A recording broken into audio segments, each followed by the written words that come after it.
28 de diciembre. 3 días para despedir el año y saludar al 2022. ¿Y qué año? ¿Cuántas cosas?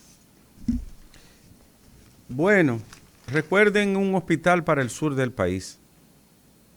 Un hospital regional, clínico y neuroquirúrgico en el centro del sur. Que los sureños no tengan que venir a dar pena aquí al Darío Contreras. Es una vergüenza. Un hospital regional sigue siendo una demanda de este espacio, de este programa. El Omicron y el COVID-19. Ya ha detectado el Omicron, una variante del virus del COVID.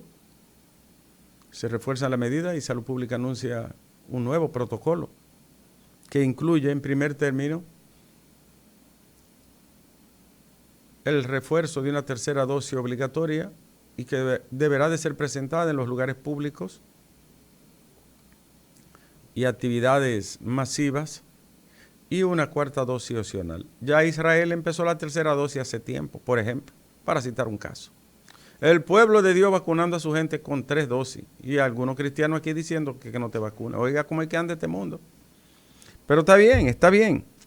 El hecho es que la inmunización frente al COVID requiere una tercera dosis. ¿Por qué? Porque cambia y se transforma más que los políticos tránsfugas. Cambia de capucha, capuchón y de cápside. Es decir, se quita la ropa y se pone otra. Y entonces, Salud Pública ha anunciado que todos los mayores de 18 años deben aplicarse las 3 dosis de la vacuna disponible. Mientras Salud Pública habilita también la administración opcional para aquellos que deseen ponerse la cuarta dosis. En mi familia, 3 personas se han puesto la tercera dosis. 2 jóvenes incluso, sobre los 20 años. Y ahora le pregunté a mis hijos, ¿se pondrán la cuarta dosis? Y Mandelson me dijo, bueno, estaba consultando a Stanford, a Stanford, y la curva de Stanford me dice que sí, que me la ponga. Entonces Mandelson se pondrá su cuarta dosis cuando él lo entienda. La tercera dosis a partir de los 30 días de haber recibido la segunda, al menos. Y deberá de presentarse y estar cubierta a partir del 31 de enero, las personas mayores de 18 años. Esa decisión del Ministerio de Salud llega en un momento en que varios países han adoptado ya la medida de vacunar otra vez contra este maléfico virus, que ahora en su nueva variante no es que sea peor, es que contagia con mayor rapidez. Y como todos saben, el problema es esencialmente sanitario, no solo de salud, sanitario, del sistema sanitario.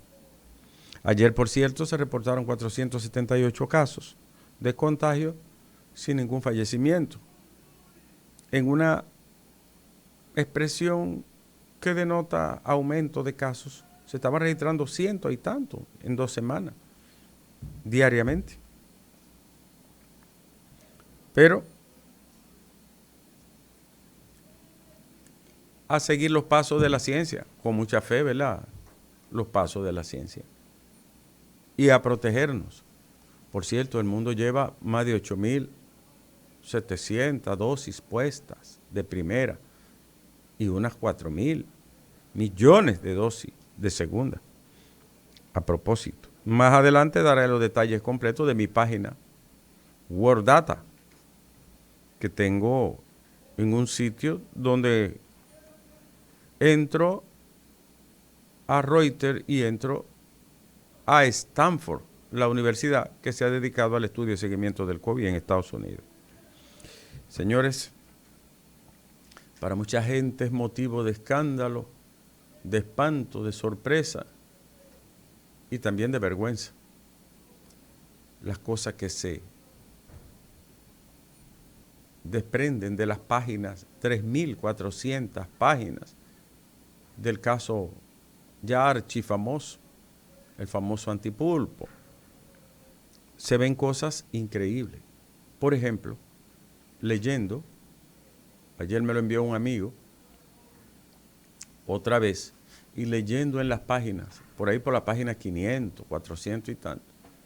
Señores, el ex director de la OISOE, el señor Pagán, tenía una deuda con uno de los Erasmes que aparece en el caso Larva. Oigan esto. Bueno, pero ¿qué tiene que ver eso? Pero, bueno, ¿y de qué era esa deuda? No se detalla, pero aparece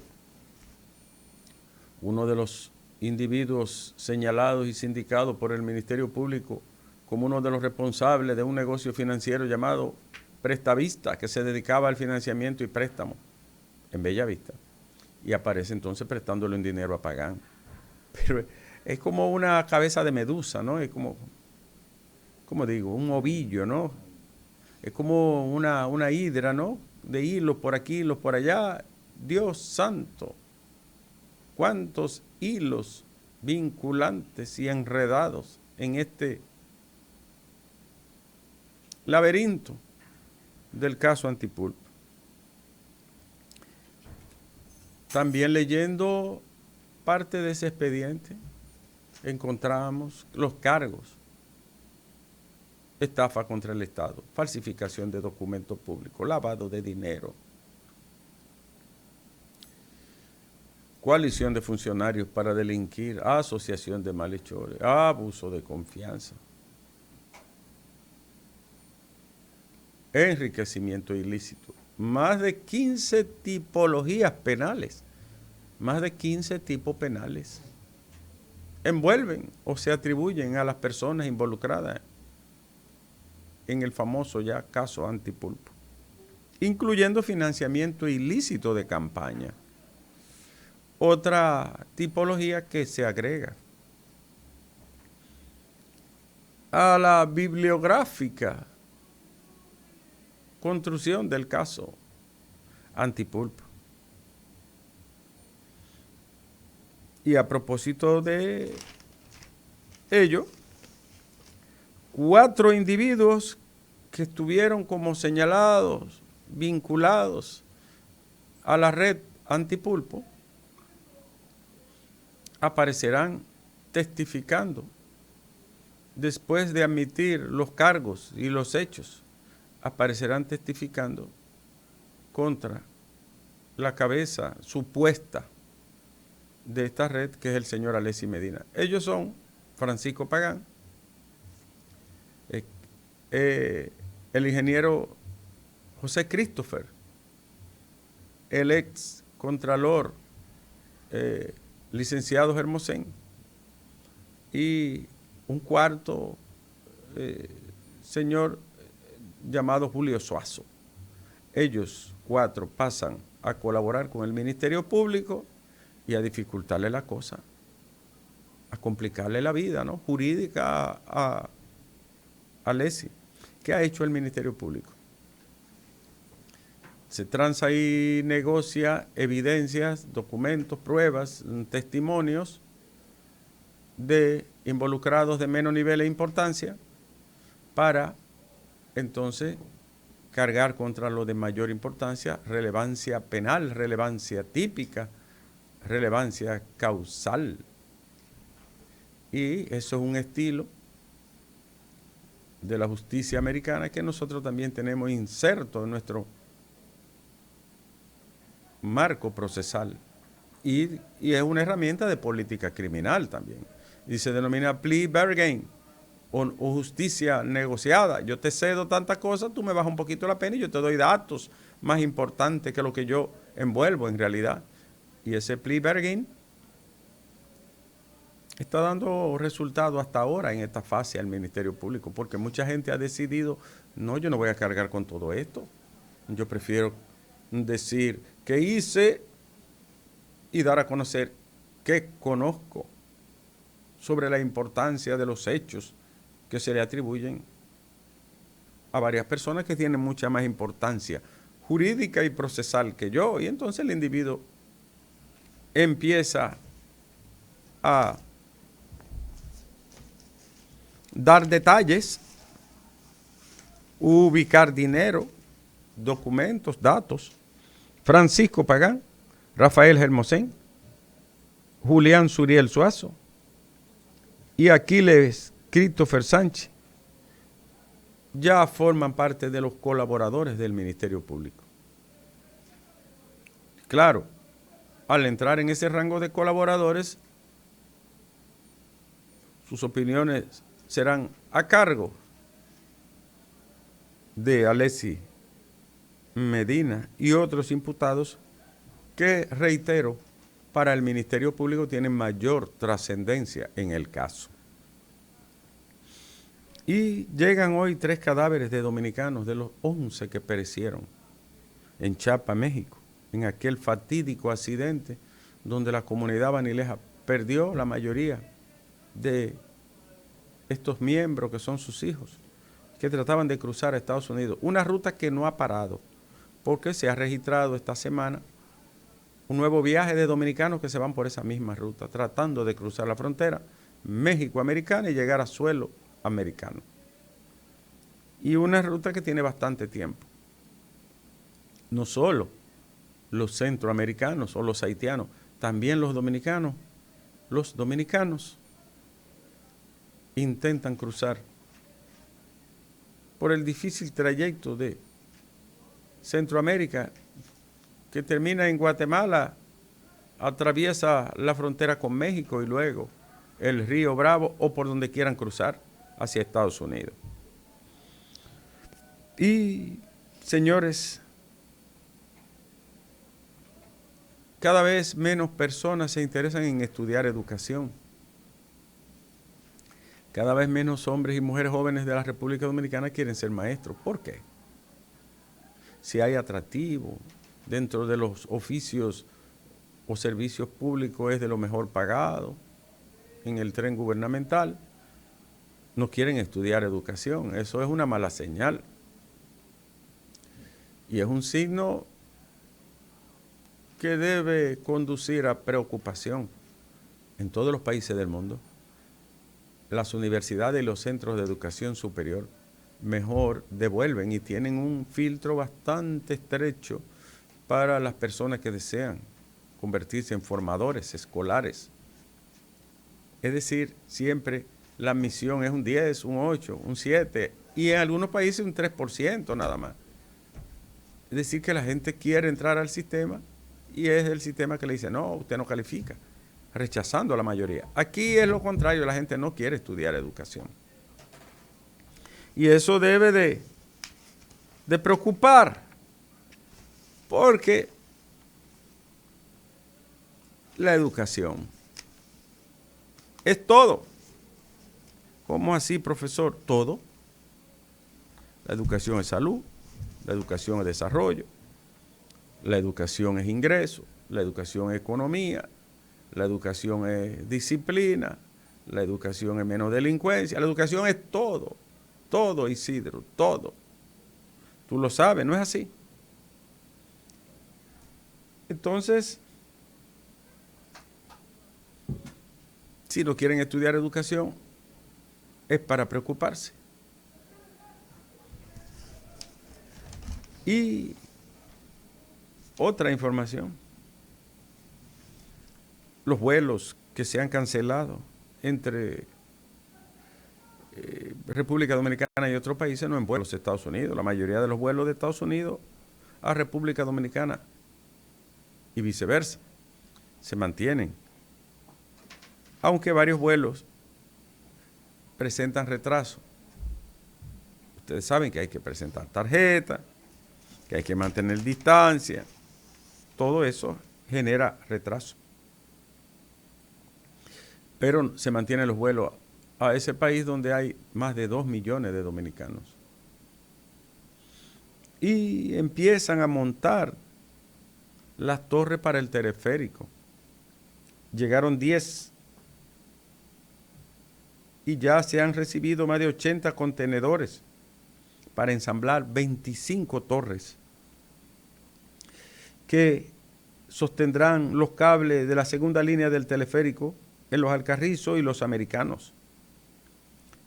Habían llegado los 10 primeros a finales de noviembre y ya se están levantando las torres, la estructura física de las torres para el cableado, que Los Alcarrizos es súper necesario porque es un lugar donde hay un tremendo hacinamiento. Millares, decenas de miles de personas apiñadas en un pequeño espacio territorial con calles estrechísimas y con vías sumamente dificultosas. Los Alcarrizos debe de tener más de 300,000 habitantes, ¿verdad que sí, jóvenes? Más de 300,000 habitantes. En uno de esos absurdos de la urbanidad que permitieron los gobiernos, en tierras que eran del Estado, y se construyó allí un caótico macro urbanístico que es un problema de seguridad, de tránsito y de todo. Estos teleféricos, que lo inició el presidente de entonces, Danilo Medina, hacia la parte más noroeste de la ciudad, ahora se extiende a la parte norte, Alcarrizos, en Santo Domingo Oeste. Es una obra necesaria.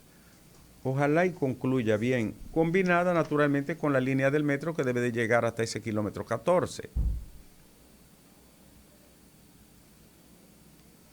Y otra información que nos llega, como titular de este día de las informaciones de hoy, martes 28 de diciembre, es que la Suprema Corte de Justicia rechazó el recurso interpuesto por la defensa del ex procurador Jan Alain Rodríguez, tratando de obtener su libertad mediante un habeas corpus. La Suprema lo declaró inadmisible y sigue en prisión el exministro de Justicia del gobierno de Danilo Medina. Y el doctor Zenén Cava dice que no sabe de qué parten las autoridades para recomendar una cuarta inoculación como refuerzo.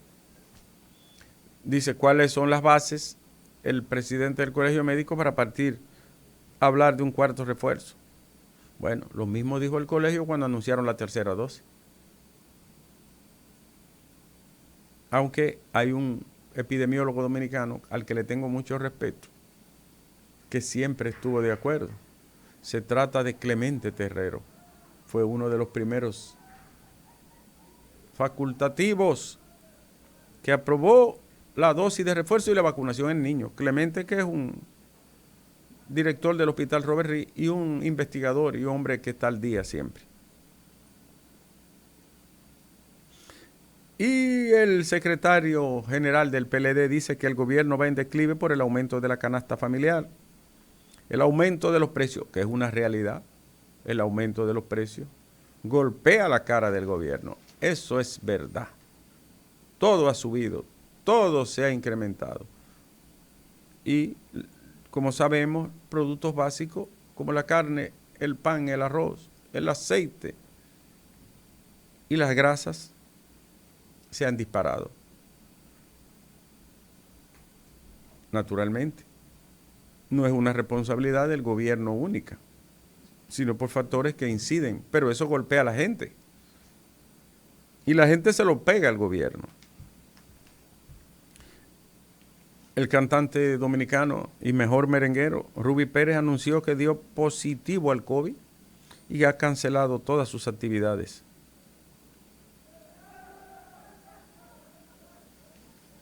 Todas sus actividades.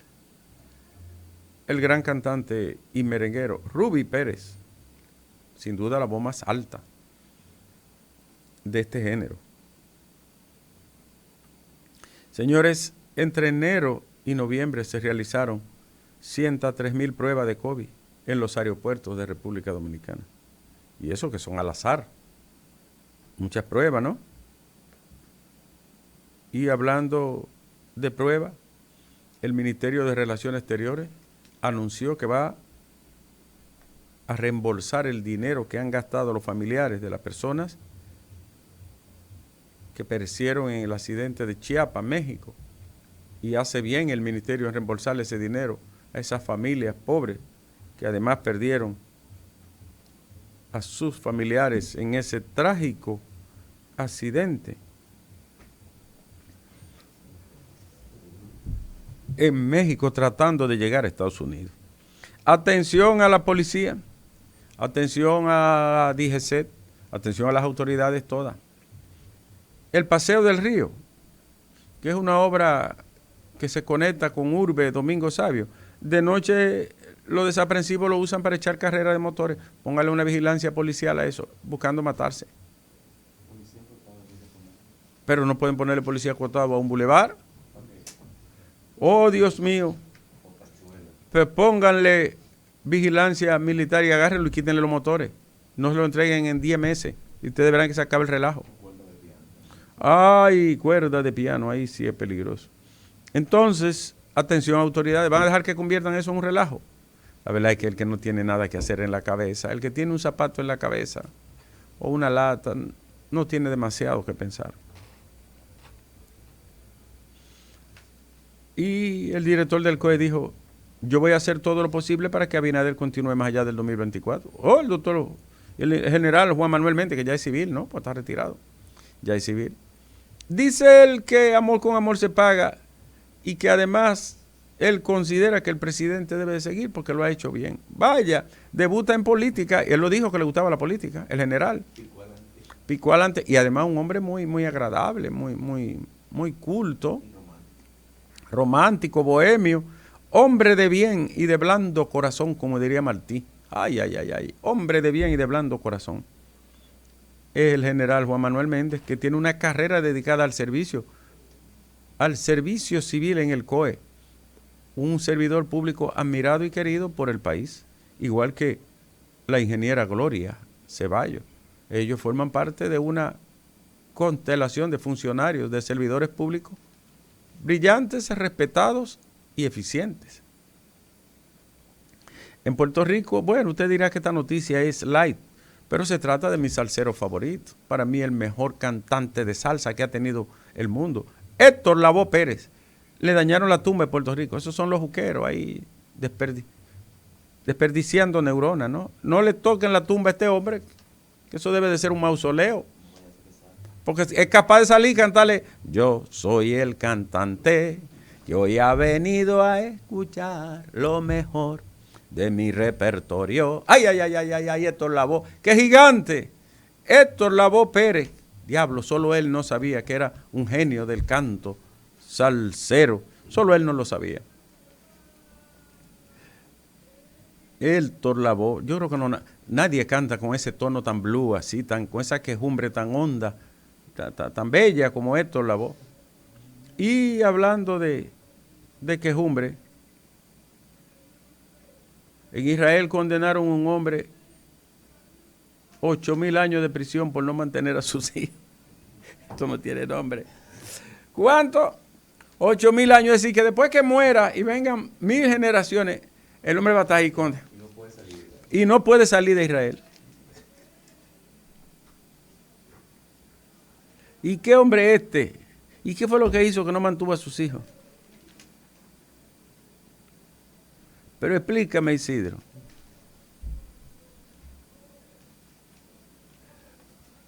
Y Telma Eusebio recibió 12 millones de pesos por antipulpo. Yo creo que hasta nosotros vamos a salir metidos en el antipulpo.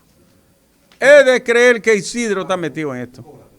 Fafa, tú tienes que estar ahí. ¿Pero quién es la que tú dices? No, tú andabas con Pagán a veces, dime. Dime. Dime. ¿Recibiste? Dime, tú ¿Quién? Andabas con Pagán y una vez me llevaste y hasta almorzamos. Yo creo que hasta yo debo. Oye, pues yo te digo una cosa. Yo soy un hombre leal de mis amigos. Yo lo sé, pero tú irás Fafa varias veces. Ahí va Eury Cabral también, tiene que deber. Todo el mundo tiene que deber. Yo quisiera que todos los acusados hicieran lo que está haciendo Pagán. Lo que hizo Pagán, le llaman Pagán, ingeniero José Girón Pagán. Rumbo de la mañana.